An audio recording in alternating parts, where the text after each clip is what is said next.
الشيطان الرجيم. بسم الله الرحمن الرحيم.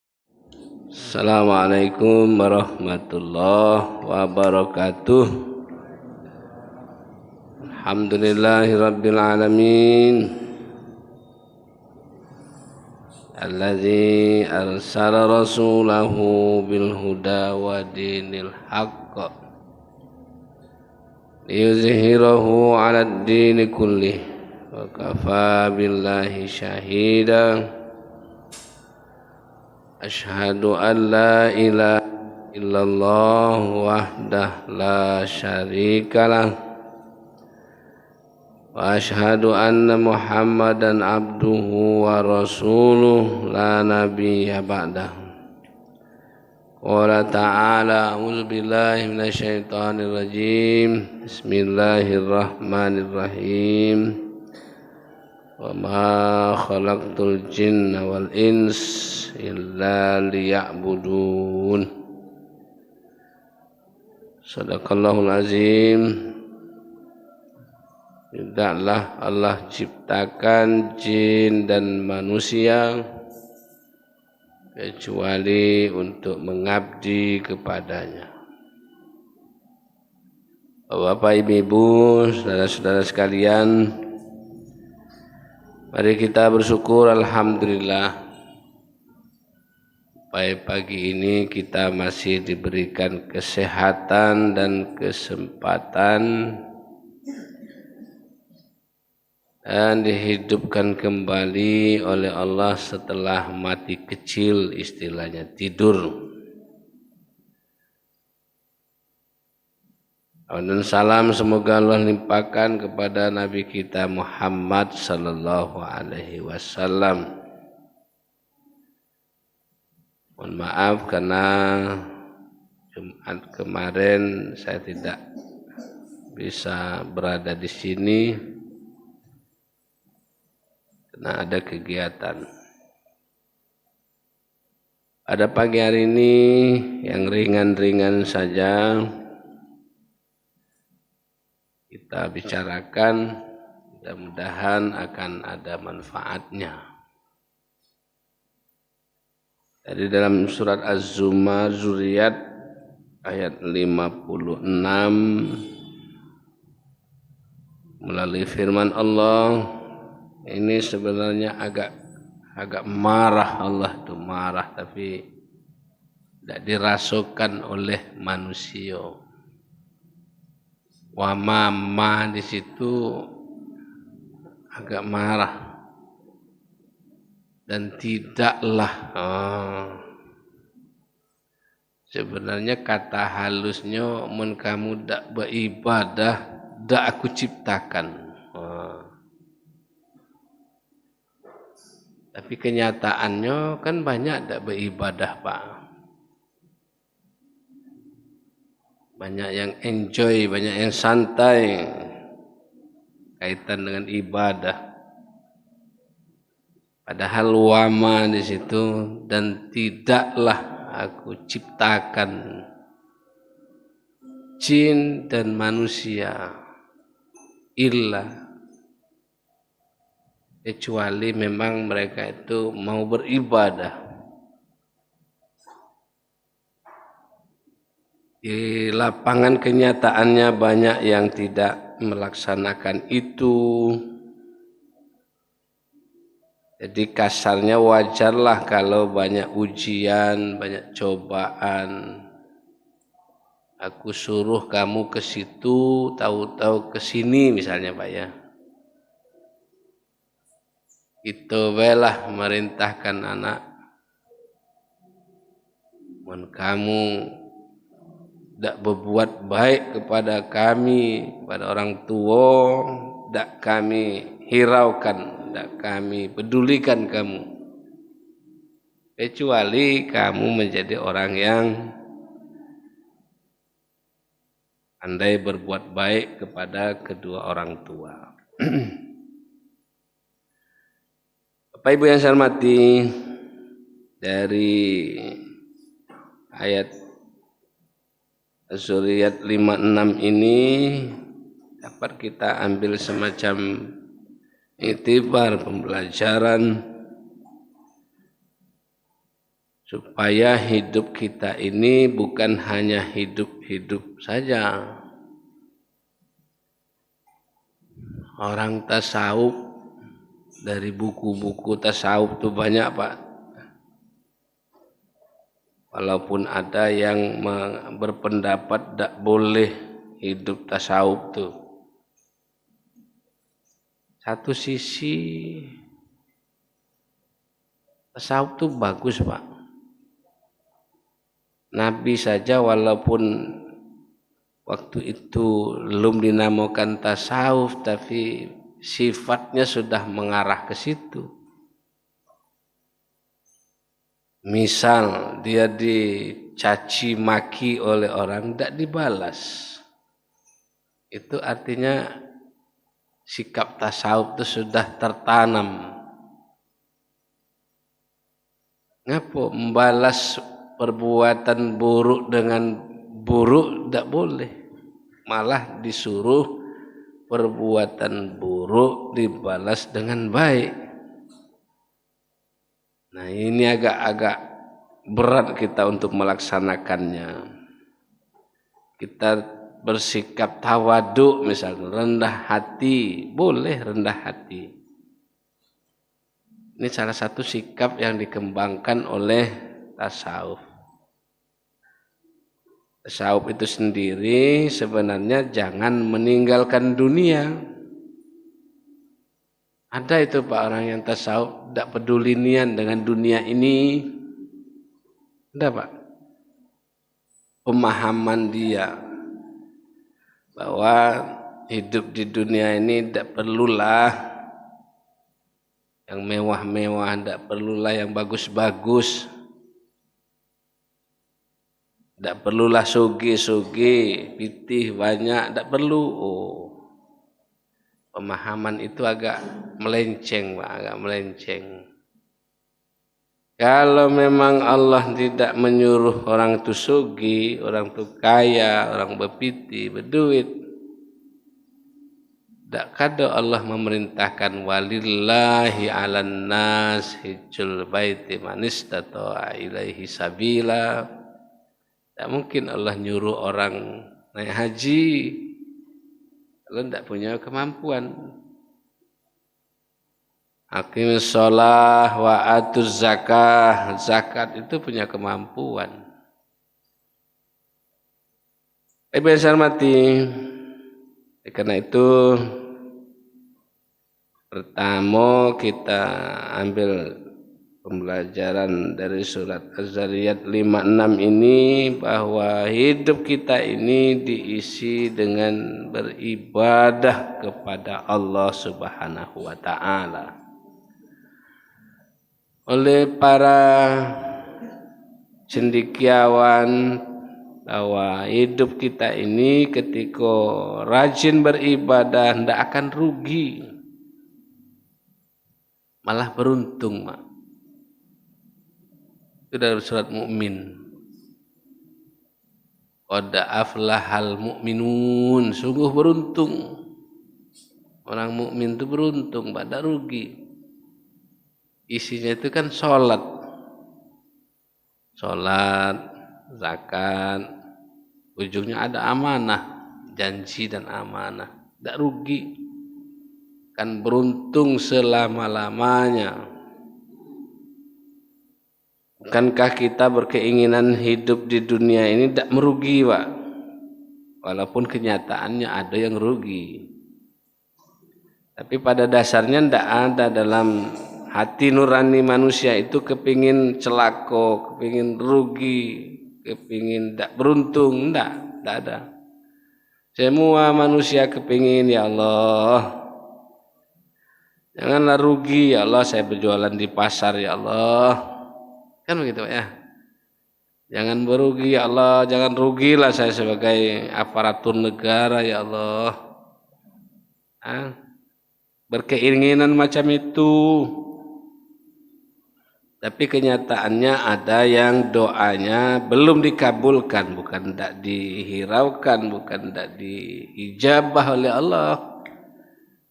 Buat sementara belum, misalnya ya Allah jadikan saya sugih ya Allah, belum barangkali.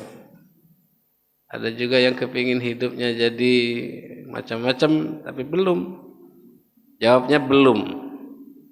Kenapa jawab belum? Jangan mengira bahwa doa kita itu tidak dikabulkan oleh Allah. Terkadang kabulnya doa kita itu berbentuk lain, Pak. Bentuk lain. Kita kepingin sugih harto, tahu-tahu sugih cucu. Banyak cucunya, Pak. Kita minta misalnya apa baik, tapi kenyataannya bukan itu, padahal itu adalah bentuk Allah mengabulkan doa kita beribadah. Oleh karena itu, apa yang kita lakukan ibadah kepada Allah, salat, puasa, zakat, haji, ketika itu dilaksanakan, mudah-mudahan kita tidak termasuk orang yang rugi hidup di dunia ini. Itu pun masih ada korting, Pak. Dikurangi oleh Allah. Haji tidak mampu korting, tidak haji. Zakat tidak mampu, dikorting pula zakat tu. Tidak usah zakat kalau tidak mampu. Puasa kalau tidak mampu, dikorting pula puasa. Tapi korting puasa itu banyak rentetannya. Misalnya sakit yang menahun, tidak sudah-sudah, sakit berat. Nah, sakit berat ini para dokter yang lebih paham itu mana yang penyakit berat itu. Ada yang saya sampaikan, ngapa mang tidak puasa mang? Ayahku sakit nih. Apa sakit memang aku panau. Nah, tak masuk itu, tak masuk kriteria, tak katik dalam tu. Walaupun panau tu lama, Pak, umur-umur, kadang-kadang tak sehat dia. Apa memang tak sembahyang, tak solat mang? Lah ini nasib aku nak masuk neraka. Oh, tak masuk itu. Tak masuk, Pak. Memang tak berhenti merokok, lah nasib aku jadi ahli hisab. Tak masuk. Banyak orang perokok bisa berhenti, Pak, 100%. Malah tidak ada diganti dengan apa-apa, misalnya diganti dengan permen, diganti dengan apa, tidak dia. Iya. Jadi beribadah kepada Allah Subhanahu wa taala sesuai dengan perintah Allah. Memang tujuan hidup kita untuk beribadah. Kalaulah misalnya tidak beribadah, marah besar Allah tuh, marah besar. Kan itu tadi, tidaklah aku ciptakan jin dan manusia. Kalau memang tidak beribadah, tidak aku ciptakan. Tapi kasih sayang Allah, masih ada yang tidak sholat, Pak, rezekinya banyak. Yang tidak beribadah, nasibnya kelihatan sementara agak bagus. Sementara yang sholat terus ini, inilah, aduh ya Allah. Aku ada yang berprinsip ibadahnya rajin, tapi tidak berubah nasibnya, berhenti dia sholat. Apa dek berhenti dek sholat dek? Aku sholat terus, Pak, masih mainilah aku.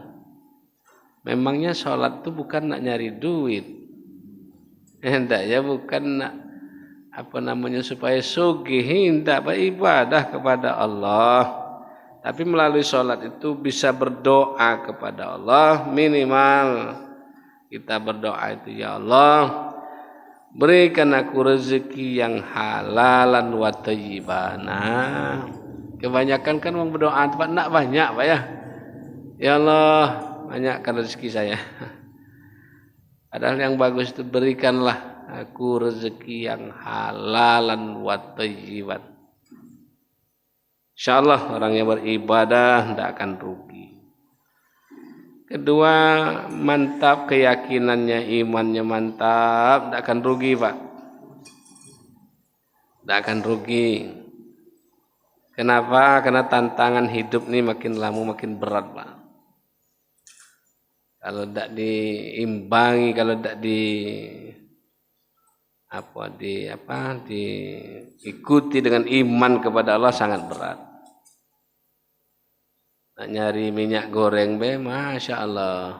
Baru sikok itu Pak, baru sikok itu Pak. Iyo, demonya Saramida ya. Tapi semalam sudah dijelaskan oleh bagian perdagangan bahwa masuk puasa ini normal katanya. Nah, kita doakan Pak, masuk puasa ini normal. Baru sikok itu Pak, baru sikok itu puntang panting. Ada yang ibu-ibu tidak masak-masak lagi. Ngapa tidak masak Bu? Ngantri. Nah, itu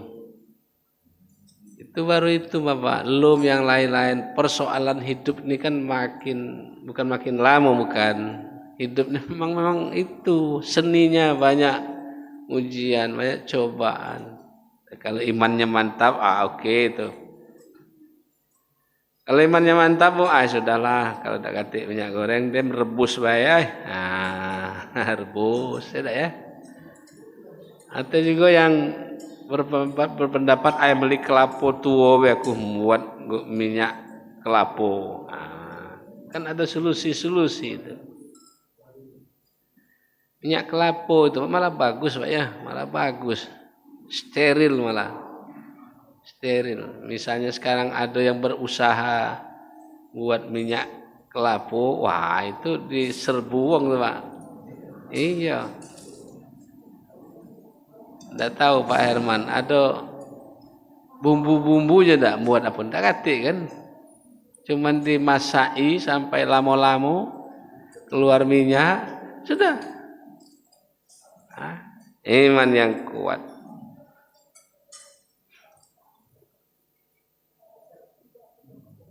Persoalan hidup akan nantiasa menerpa kita.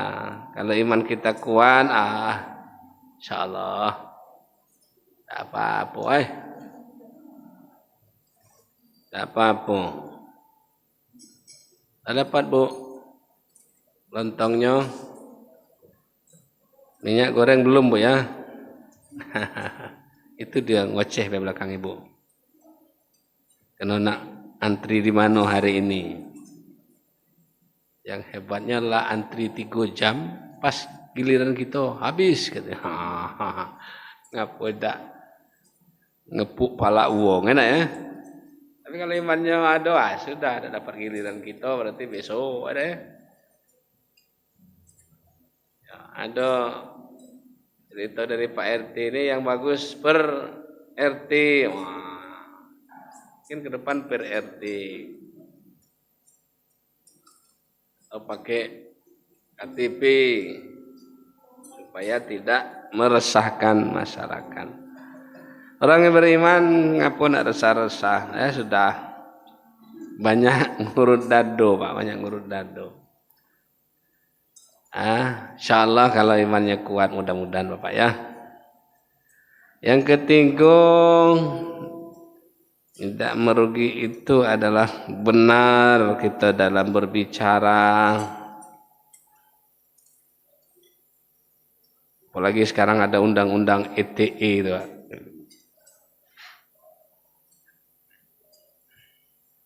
Menghina, menganiaya. Malah sekarang itu kalau kita mukul anak kandung, bisa dipenjara Pak. Cuman ada bukti, ya laham pula.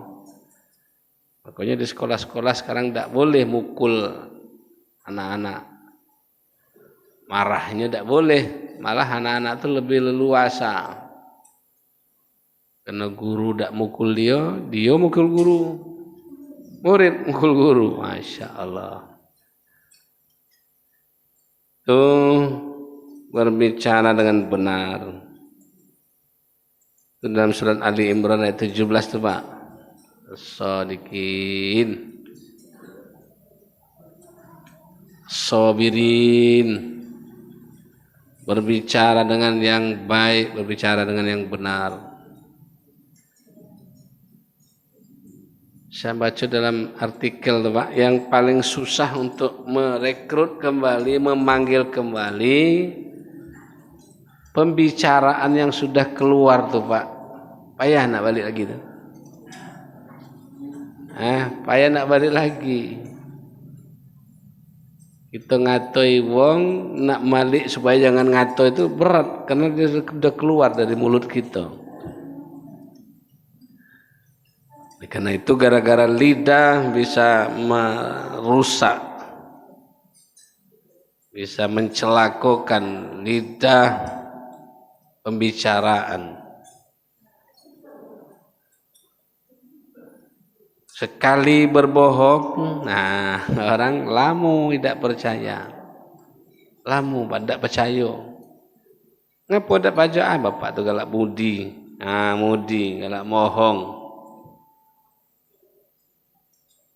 Tapi ketika tidak pernah membohong, sekali berbohong orang percaya Pak, sekali berbohong percaya wong.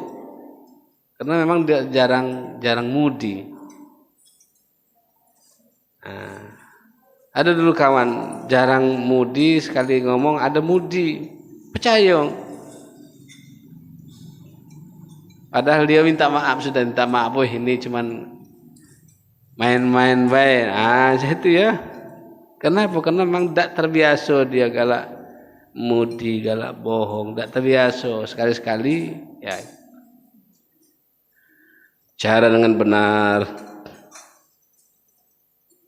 Jangan dibiasakan galak nyakiti hati wong melalui pembicaraan. Kalau pacak dikecilkan volume galak ngatoi wong tuh. Belum tentu ngatoi wong itu kita lebih bagus dari yang dikatoi itu. Awak buruk. Apa kita lebih cantik daripada, lebih gagah daripada dia? Belum tentu. Apalagi ngato wong bodoh. Biasanya Pak galak ngato yang bodoh nih guru misalnya ngomong murid. Bisa jadi wong ngatukan dia pintar, ngatukan wong dak sekolah bodoh. Kesempatan untuk sekolah yang dak atik dia, mun bodoh belum tentu dia. Malah sekarang itu kenyataannya tamat SD dulu SD zaman apa Pak? Zaman SR ya. Baca tamat S1 sekarang kualitas ilmunya. Kesempatan baik waktu itu. Ya memang sekolah dekati waktu itu Pak ya. Untuk kuliah mana ada se-Sumsel ini paling-paling kuliah ada di mana? Di Palembang, sikot 20 tuh. Di Jawa. Kalau daerah-daerah untuk SD bukan main. Jadi melalui pembicaraan ngatakan wong bodoh belum tentu. Nasib seseorang tidak tahu kita. Dulu pernah dia ngata kita goblok bodoh. Ternyata sekarang pinter kau ya. Perkembangan zaman. Ingatlah Pak, yang dulu dianggap kita cak biasa-biasa, tahu-tahu sekarang luar biasa. Menyingok dulu tidak mungkin jadi camat misalnya, tidak mungkin jadi gubernur. Tahu-tahu ada jalannya. Jadi berbicara dengan yang benar, ngomong yang benar. Insyaallah itu tidak akan merugi tidak akan merugi. Yang berikutnya adalah orang yang tidak merugi itu dia punya akhlak yang mulia, akhlak yang baik. Sikap tingkah laku Kadang-kadang gara-gara tingkah laku itu orang segan, Pak, segan. Tingkah lakunya bagus. Dulu pepatah bagian barat di Minang sana, jangan samo antara pematang sawah dengan sawah, kan itu tuh. Pematang sawah dengan sawah jangan samo. Pematang ya pematang, sawah ya sawah. Pematang itu Pak apa tuh? Apa tuh? Ya, tidak sama memang. Dengan wong tua, apalagi di Jawa tuh Pak, dengan wong tua bahasanya beda Pak. Dengan sama-sama besar beda lagi bahasanya. Yang kecil beda lagi. Nah, itu menandakan memang ada akhlaknya. Kalau dengan yang tua, lah kepriben, mah enggak boleh Pak. Kalau manggil misalnya Pak ya, si anu, si fulan, bahasa halusnya Pak, dalam. Wah, dalam tuh lah halusnya tuh Pak. Apa dalam tuh Pak? Apa? Oh ya Bu, ya Bu ya, aku siap. Kalau di angkatan tuh siap, enak ya. Walaupun keadaan sakit, siap. Si bulan, siap Pak. Kamu ke sana ya, siap Pak. Walaupun sakit, jadi siap-siap. Ladem siap, baru ngomong Pak, aku sakit Pak. Oh, ngapa ngomong siap? Itu sikap ya, sikap. Nah inilah menurut para apa namanya, para pembesar, para pemikir di Indonesia sekarang itu hampir umum berpendapat bahwa sikap ini, akhlak ini yang kurang di negara kita ini. Sampai-sampai ke Arab sana dibawanya sikap yang kurang itu. Mana sikap yang kurang sampai ke Arab dibawanya Pak? Di Madinah itu terkadang 1, 2, 3 kamar, ada WC di luar, WC-nya di luar. Ibu-ibu kita ini kalau nak mandi pakai handuk, pucuk terbuka, bawah terbuka. Karena biasa mandi di, iya kan? Adalah kita tunjuk tahu jangan Bapak Ibu, kecuali kamar mandinya dalam kamar, ini di luar. Ada Pak, ya di Madinah itu. 1, 2, 3, 4, ini WC-nya. Umum. Ada kebiasaan akhlaknya itu, ya mudah ngomong kotor tadi Pak. Kembali ke Mekah lagi antrian ngencing, antrian nak bising. Sikok pintu tu pacak 20, pacak 30. Antrian wongnya. Kalau tak sabar-sabar, kalau tak akhlak bagus kan macam-macam tuh. Awak nak beribadah haji bercarut tak keruan. Kalau sekedar ndasmu kepalamu tak apa-apa ya, masih apalah tuh ndasmu. Bahasa Jawa tu palak kau.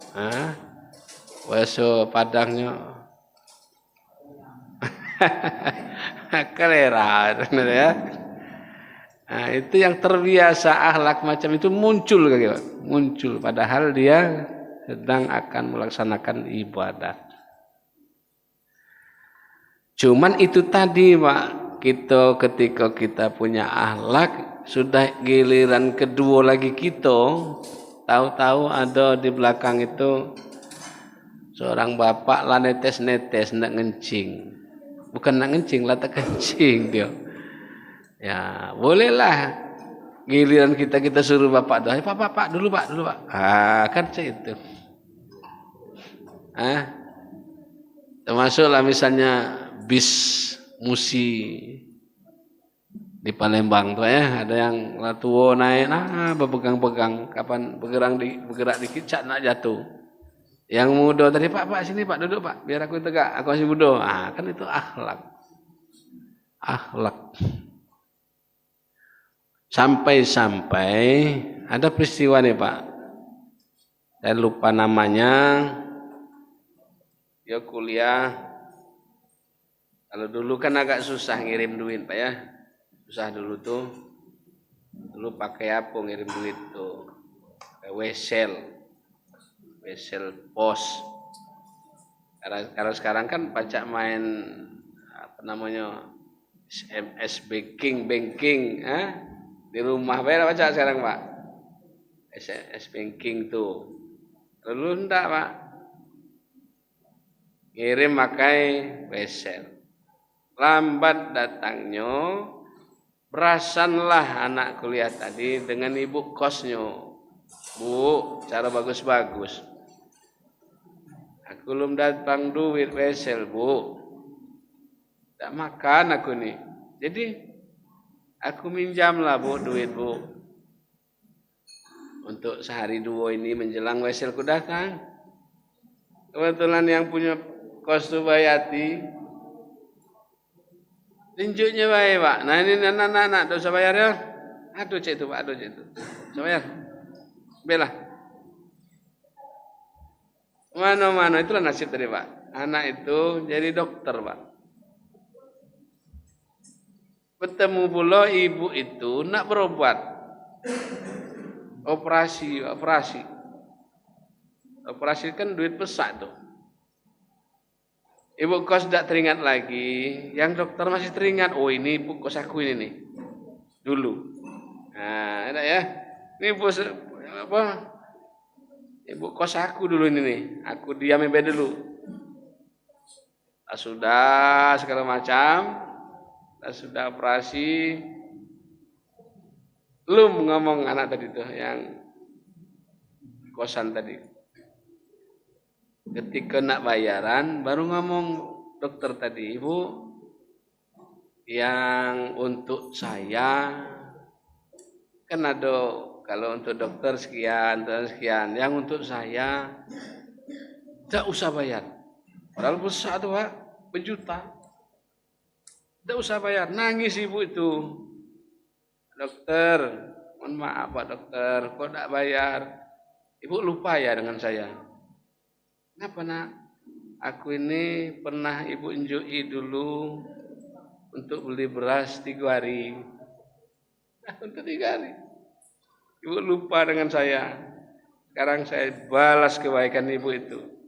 Nangis ibu itu. Artinya perbuatan baik walaupun lupo segala macam, teko wongnya, teko segala macam, masih ada baik, perbalasan perbuatan baik itu dibalas dengan baik. Akhlakul karimah, akhlak yang mulia. Sekarang kita rasukan itu Pak ya, anak-anak muda kita.